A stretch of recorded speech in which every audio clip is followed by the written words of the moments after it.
Yes, welcome into Sportsbook. Betting Insight today, Pauly and Teddy Thursday, March 9th. 3 big games to go over, play of the day. Also, what's going to happen with Michigan today. All that coming up, a loaded show and a long first segment as we go over everything. Bad beats, bad bets, bad for the books. March Madness? Yes, in soccer. I can't believe what I saw yesterday in the Champions League. Barcelona and PSG. ESPN Stats and Info tweet, Barcelona, the first team in Champions League knockout round history to overcome a 4-goal deficit to win. This is aggregate. They lost the first match 4-0, and Barcelona led, though, 3-1 late. But it's soccer. They have to win by 5 goals. They're up 5-1 late. Still doesn't do any good. They score on the last kick to win 6-1. It's 3-1 late. They scored 3 times in the final 10 minutes, Teddy. Yeah, PSG was what, minus 2,000 to advance? And honestly, that line was probably really short when you think about it. What's going on with these insane comebacks, dude? They're going on across sports. Whether the Cavs are coming back from 3-1 in the final, or the Patriots are coming back in the Super Bowl, or Clemson's coming back in the national title game, Barcelona, well, I guess it's not a comeback, but when you lose the first leg 4-0 and advance, yeah, that's insane. That is March Madness. PSG 2,000 to advance, that's before the match. Imagine if you had in play, what was Barcelona to advance after the 85th minute when it was only 3-1, and they had to score 3 times in 10 minutes. Oh my God, it was absolutely bananas. All right, a tough beat for us. Play of the day, we got hooked with Clemson, Teddy. Yeah, and it's not really a true bad beat. On yesterday's show, we kind of used a BS bad beat with Wisconsin-Milwaukee losing by 6 as 5.5-point dogs. And that was a coin flip game. It wasn't a bad beat. So let's call Clemson a tough beat because we got some feedback. Lou, who works in the sportsbook industry, let's get his quote up there.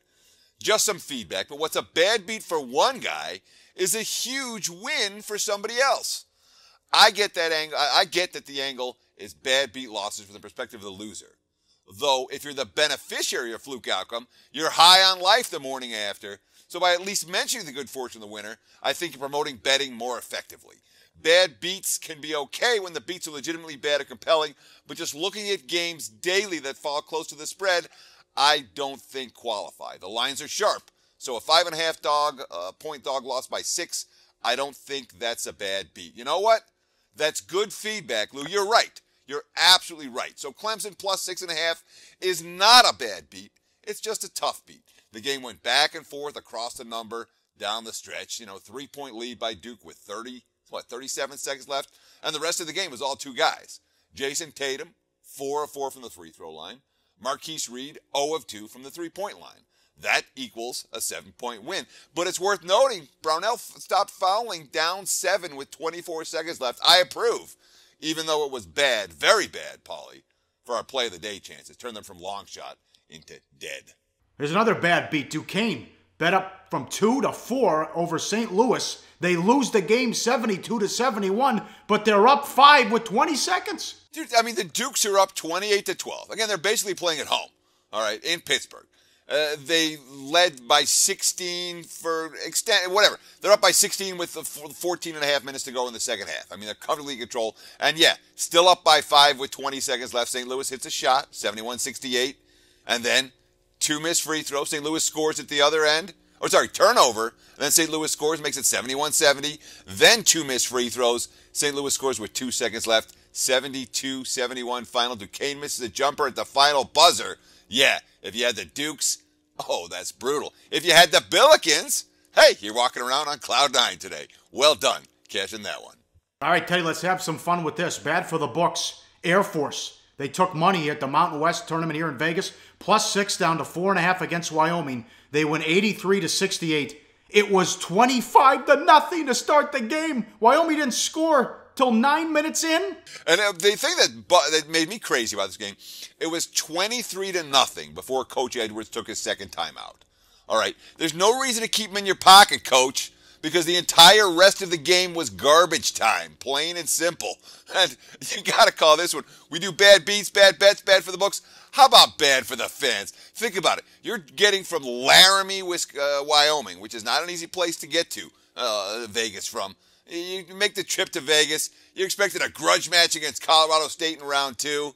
And then what happens? Yeah, What does 25-0 against your team look like? Yeah, it looks like that. Yes, that was one of the worst halves you're ever going to see. But I'll run this by you. I think San Diego State's first half was worse. They played last place UNLV, and it was 34-16 at the half. The Aztecs trailed, and they were laying 10. Look, San Diego State shot 4 of 27 in the first half versus UNLV. But that's not even the worst. They had 11 turnovers. When you shoot 4 of 27 and you have 11 turnovers in a half, that's as bad as it gets. I mean, Malik Pope, the only player for San Diego State that had more shots made than turnovers in the first half. And UNLV entered the game, what were they, number 202 in the nation in defense?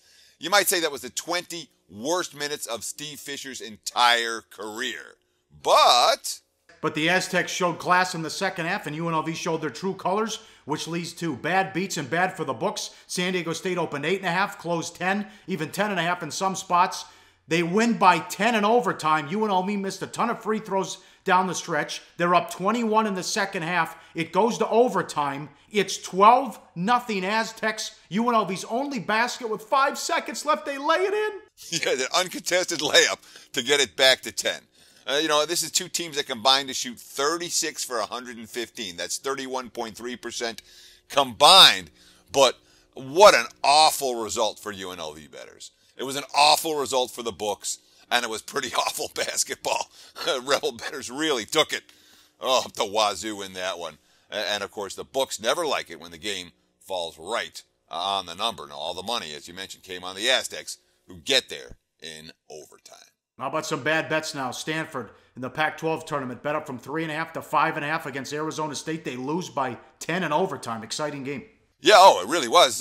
Bettors, love the double revenge favorites in tournaments. They expect the better team to at least win one of the 3 matchups. But I'll tell you what, Sun Devils led that game wire to wire and then fell apart at the end. They scored 1 point the last 4 minutes of regulation, let the Cardinal back in. And then as soon as the overtime started, boom. Sun Devils flipped the switch again, but you look at that Iron Man rotation. All 5 starters for Bobby Hurley's squad, at least 15 points. They combined for 96 of the 98 team points, but look at those minutes when it comes down to today's games. 43, 42, 41, 39, and 34. The markets will react to that, I'm certain, before tip-off. Another bad bet, and almost resulted in a moose as well. Sacramento and San Antonio, the total bet from 200 down to 195. No Kawhi, no LaMarcus. The game flies over the total. And Sacramento is up 28 late in the second. They lose by 10. And the number was bet down from 16 to 11 once you got the news of guys who were out with San Antonio. Yeah, I mean, you want to talk about significant and insane line moves. The Kings are up 28. You have Sacramento plus 11 in your pocket. You got to be feeling good, even if you got the very worst of the number. And then there you are at the end of the game, and that plus 11, and you're biting your nails because the Kings really fell apart. But that's what Sacramento's want to do. But, of course, as you mentioned, all the money came in on the under as well. And without Kawhi and LaMarcus, the defensive intensity wasn't there for either squad. Flew over, bad bet, and almost a bad beat in the same game. Bad bet, Pittsburgh and Virginia under.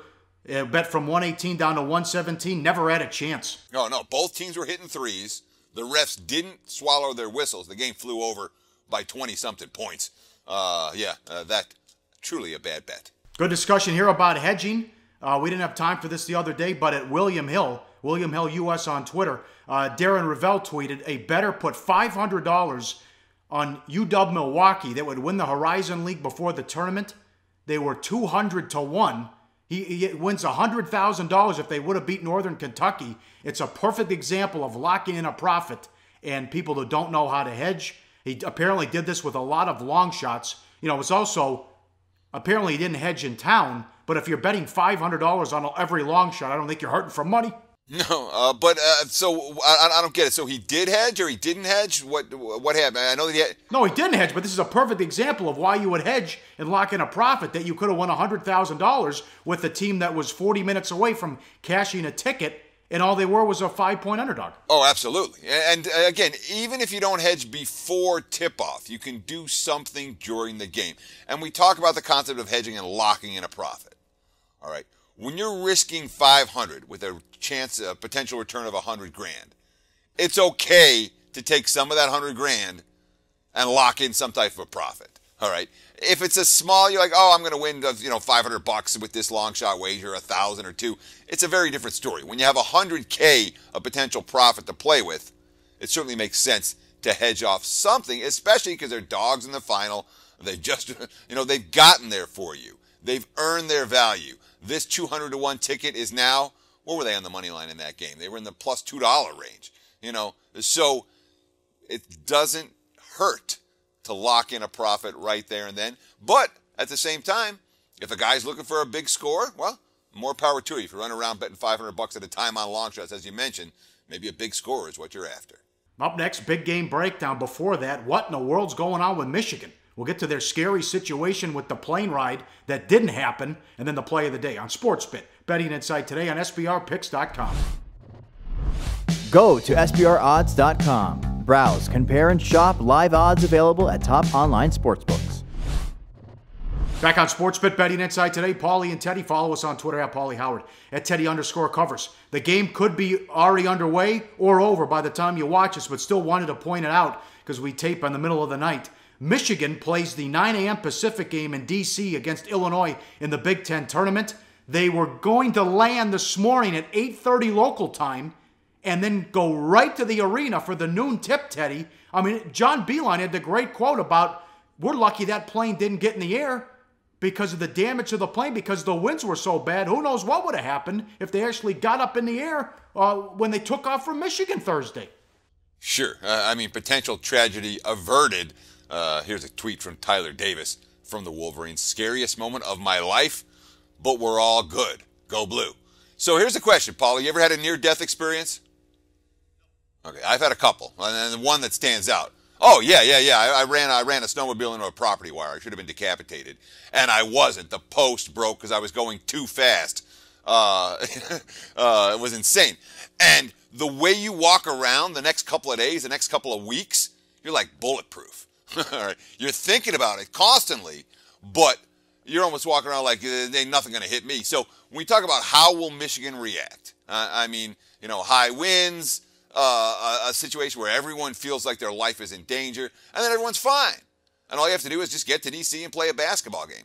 The markets are going to do what they do. Of course, you got to get off of, you get to D.C., you're getting off and going straight to the arena.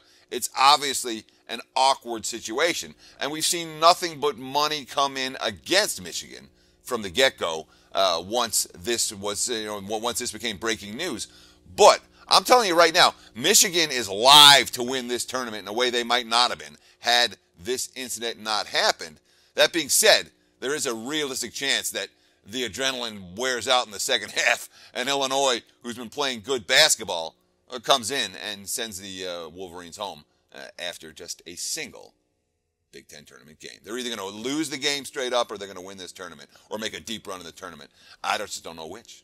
All right, very good. Time for big game breakdown. Live odds, sportsbookreview.com. TCU and Kansas. Estimated line, Kansas 6.5, 147 the total. December 30th, Kansas was laying 6.5 on the road. They won by 6, never led by more than 8. And February 22nd, they were laying 12, won by 19 at home. Only a 1-point game in the second half. Kansas pulls away late. We've been telling you all season that Kansas has a depth problem. Now it becomes serious this afternoon. Josh Jackson suspended for 1 game for the traffic incident. Received the ticket February 7th. And apparently the girl who reported that got in trouble too, which is a weird story at Kansas. But a big loss here, Teddy. Well, yeah, Josh Jackson certainly can drive to the basket. This guy is going to be a lottery pick in the upcoming NBA draft. But can he drive behind a wheel? Well, that's another matter entirely. What was the ticket for? Duty upon striking an unattended vehicle, inattentive driving, and improper backing. You ever done that, Paul? Improper backing?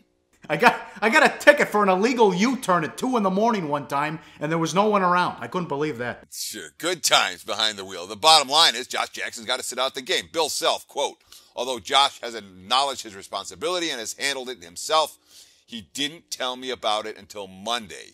He should have left his contact information at the time and notified us immediately. Now, it's tough enough to replace this guy's talent, but Kansas doesn't have the bodies anyway. Gerald Vick, the sixth man, is another. He's good enough to start for most teams. But then what? Only the 5 starters for the Jayhawks and Vic meant more than 15 minutes per game in the Big 12. They have Carlton Bragg at 13 minutes. And number 8 in the normal rotation, number 7 today, that would be Mitch Lightfoot.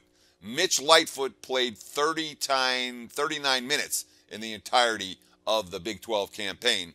2 for 5 from the field. He scored 5 points. Now, this is interesting. TCU has depth, and they've shown signs of being a Jamie Dixon team in his first season. Good ball movement on offense. Number 1 in the Big 12 in assists per field goals. Can work with this Kansas defense that have to be kind of tight and cautious because they can't get into foul trouble. No, that's just it. I mean, Kansas is in a situation where fouls will kill them in this game. But on the other hand, we've talked a fair bit all week long about the coaches that it matters to, the coaches that are looking for deep runs, and the coaches maybe not. And look, we got Bill Self wrong. I got Bill Self wrong last week when they went to Oklahoma State. I mean, Kansas played great in that game. Oklahoma State was on the money, and Kansas just clutch shot after clutch shot. They went all out. But again, it's hard for me to picture the Jayhawks without Jackson and with their limited depth and a team that has national title talent level potential, okay, that can make a deep run. It's hard for me to picture them exerting the energy that it's going to take to compete in this tournament at a high level. No way I lay with Kansas in this one. All right, very good. Duke, Louisville, and Cal, Utah coming up next in the play of the day on Sportsbit. Betting Insight today on SBRpicks.com. Research before you bet. Be sure to check out SBR Picks for the best game predictions, breakdowns, and much, much more. Back on Sportsbit, Betting Insight today. Big game breakdown continues. Live odds, sportsbookreview.com. Good game here. Duke and Louisville. Louisville 1.5, 147.5 the total. First meeting January 14th. Louisville was laying 3.5. They won by 9. No Jefferson for Duke in that one. Duke didn't do much against Clemson. Nothing special. Clemson only 4 of 16 from 3. No depth for Duke. And Grayson Allen, a lunatic, didn't score. Another technical. I don't know if he's got issues upstairs. He's playing hurt. He didn't do anything. Duke still got the win, though. Yeah, and I mean, look, that first meeting between these two teams, I really don't think it was particularly meaningful. Jefferson, an impact player for Duke when they don't have him, obviously. A team that doesn't have depth can't withstand his absence.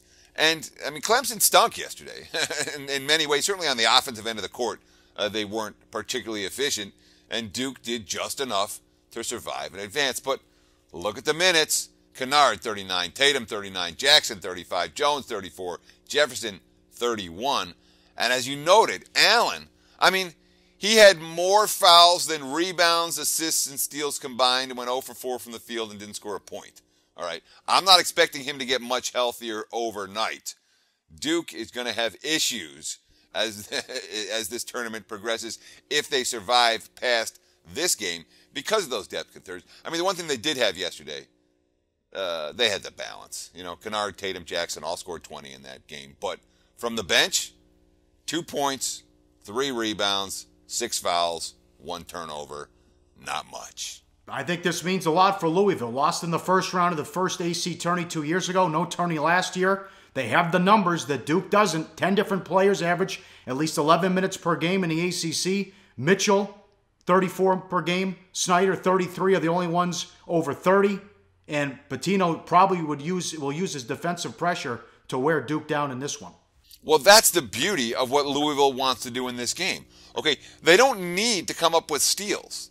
They don't need to come up with turnovers, which is something they're likely to do anyway.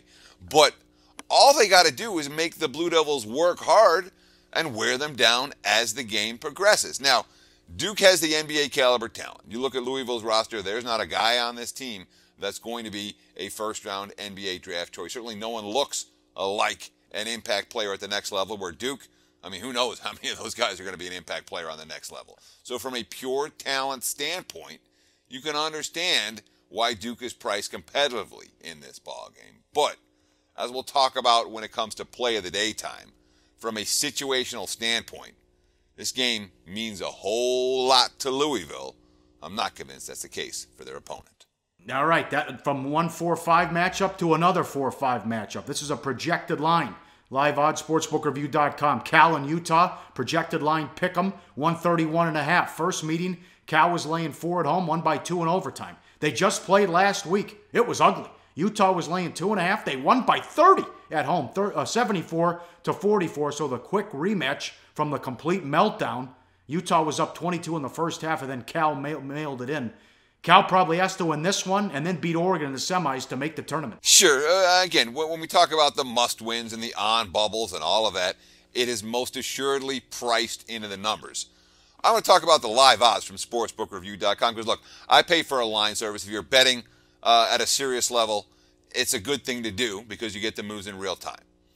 When you're talking about an odds service and getting numbers, we always give out the point spreads here on sports on a daily basis. But, God, it makes so much sense. Go to SBR, look at the numbers, and see where you get a good bet down, one book or another. It's if you have multiple outs. See what direction the line is moving in. We give the guesstimates, the projected numbers, but lines are going to move up and down throughout the course of the day. One of the things we highlight on the show every single day is how many games come down to a half point here and a half point there, and how many bets come down to did you get the best of the number. The live odds at SBR can really help you do that. But look, Cal just scored 44 against this team in a 40-minute game. They shot 12 of 51 for the contest. They were 2 of 18 from three-point range. And yeah, sure, they mailed it in after halftime. The starters only played 116 of 200 possible minutes. But that was a game Cal needed and wanted and paid attention to. When you look at the Utah quotes, you can understand why they didn't get it. Yeah, so you got the quick turnaround. Here's Kristoviak, the head coach. There's no question we haven't had great success, and the track record hasn't been good against Oregon, but we can do it. I want to believe we can beat them. If that's the case, until someone proves otherwise, end quote. I don't think there's a danger looking ahead to that game. Then they've lost 9 in a row to Oregon. But is it a bad sign if they already have it on their mind as you see the Kristoviak quote, Teddy? Yeah, well, the quote I was talking about was the David Collette one, where he's saying, quote, "We determined in our game plan that we were just going to get down and get nasty and play some man on them. Everyone was locked in, and obviously, when you're holding Cal to 12 made shots in a ball game, everyone was locked in. But now you have that potential distraction factor. You just annihilated this team by 30.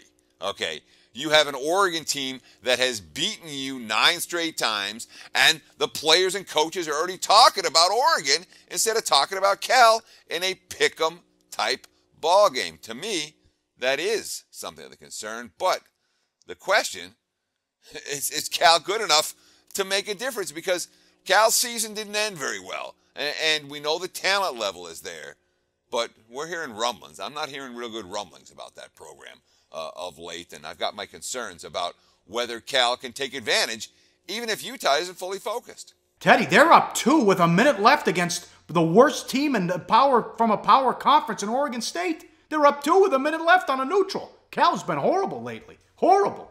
Money time, play of the day. Back to Louisville and Duke. Betting number 714. Let's lay the 1.5 with Louisville. All the reasons we said earlier. They want it more than Duke. I know it's a cliche, but, you know, with Coach K wanting to get on and get some rest with these guys, with the Grayson Allen and no depth. Louisville has the depth, and they're excited to get their first ACC tourney win. Let's lay it with Louisville. Play of the day. Let me jump in real quick, because this is one, again, it's an early start game, and you want to bet this ASAP. I anticipate there's a decent chance this line is going to go up. All right, thanks for that. Huge show Friday, but don't forget tonight, Google Hangout. It should be wild, 8 o'clock Pacific. Well, all these games are going on. The TVs will be on. It'll be madness. That's going to be quite a hangout, dude, tonight. I'm looking forward to it. 8 o'clock Pacific time, 11 on the East Coast. Check it out, the link from Sportsbook Review, or, of course, when you follow us on Twitter, we'll tweet it out as well. Thanks for watching. Talk to you guys tonight.